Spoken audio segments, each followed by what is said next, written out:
So I'm going to talk a bit about just some generation innovations that are going on, somewhat unrelated to the specific topic today, but in many ways at a wholesale level will trickle down and drive innovation at the demand side level.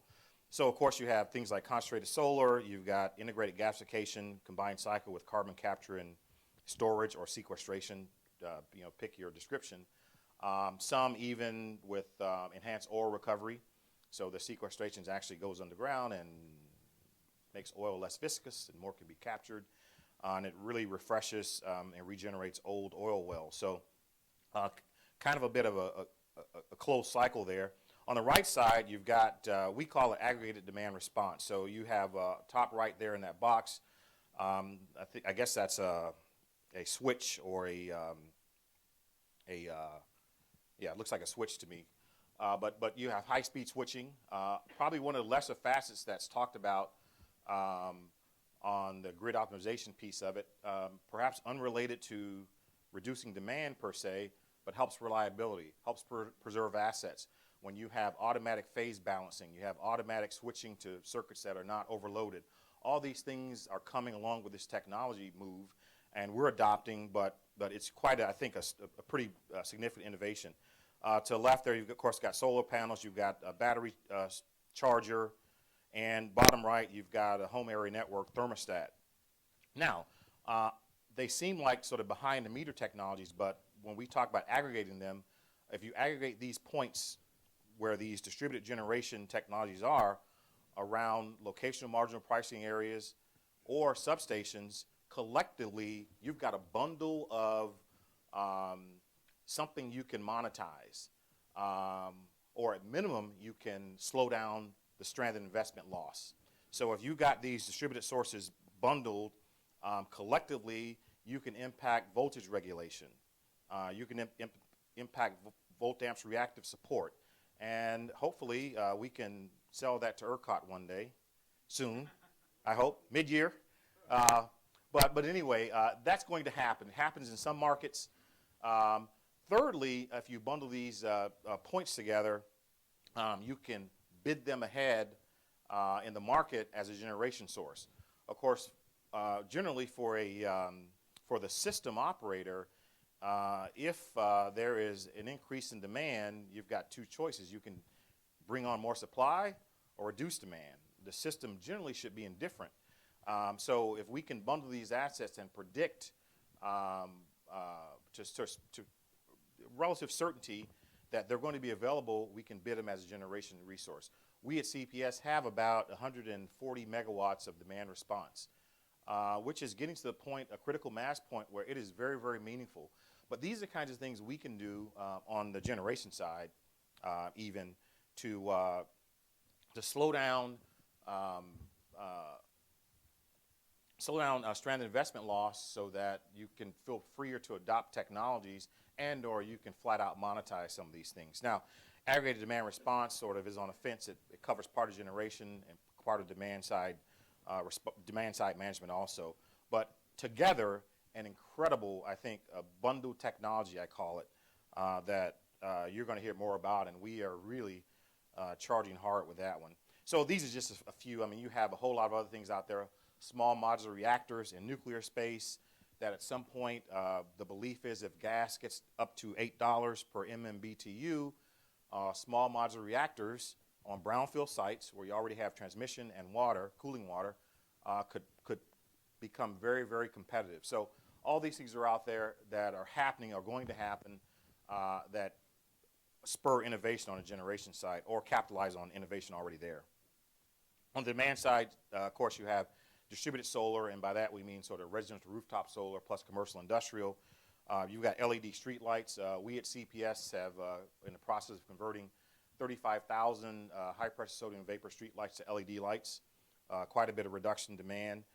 Top right, you've got demand response, and that's, I guess, one of our customers using our home area network software to program demand points in their home for their 3 large appliances. We think we'll be able to have that apply to wall unit air conditioning units, perhaps this year, later part of this year. So all that stuff's happening in waves that are really some of the innovations out there that are very, very simple. And of course, bottom right, you have electric vehicles. And of course, that covers a lot. That covers the actual battery, and that covers sort of the vehicle itself, sort of driving an electric vehicle. But it also covers discharging the direct current back into the grid during peak to help assist them. So, so we think that's a great opportunity there.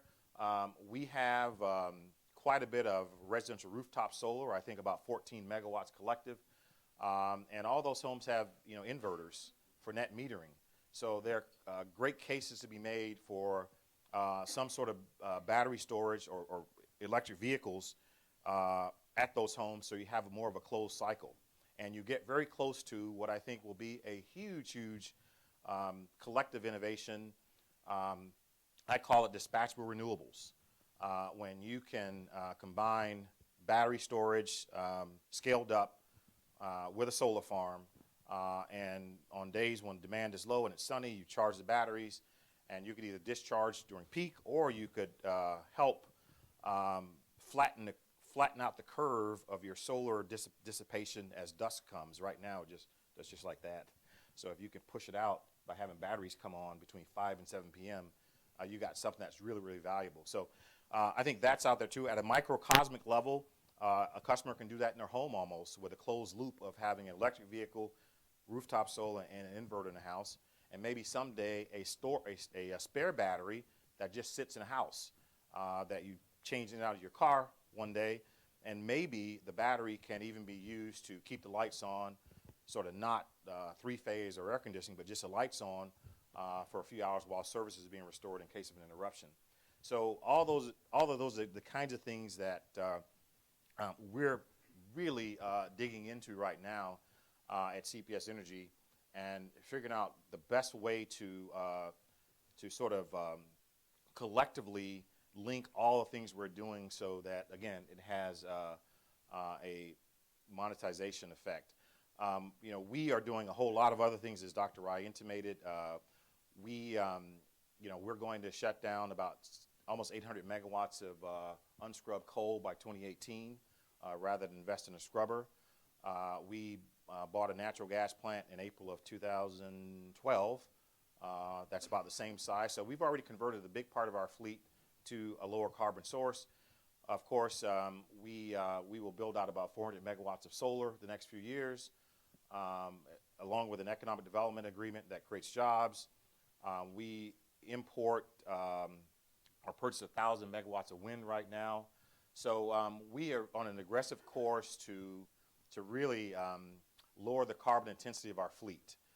So even beyond just the sort of demand side innovations, we just think there's value in having less risk to the whims of regulation, quite frankly, or even legislation, by having a low carbon fleet. And I would also add, just sort of parenthetically, my view is that that to me is a non-ideological point of view. So whether you believe that climate change is caused by human intervention or is a cycle of nature becomes somewhat irrelevant.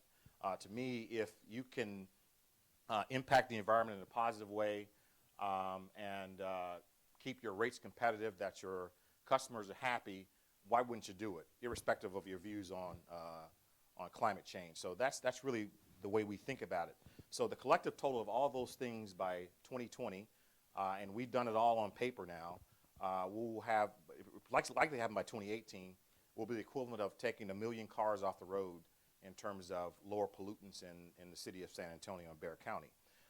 Specifically, that translates to about I think a 74% reduction in SO2 compared to baseline year, I think 2007 for us. About a 40% reduction in NOx, nitrous oxides, a 58% reduction in mercury too.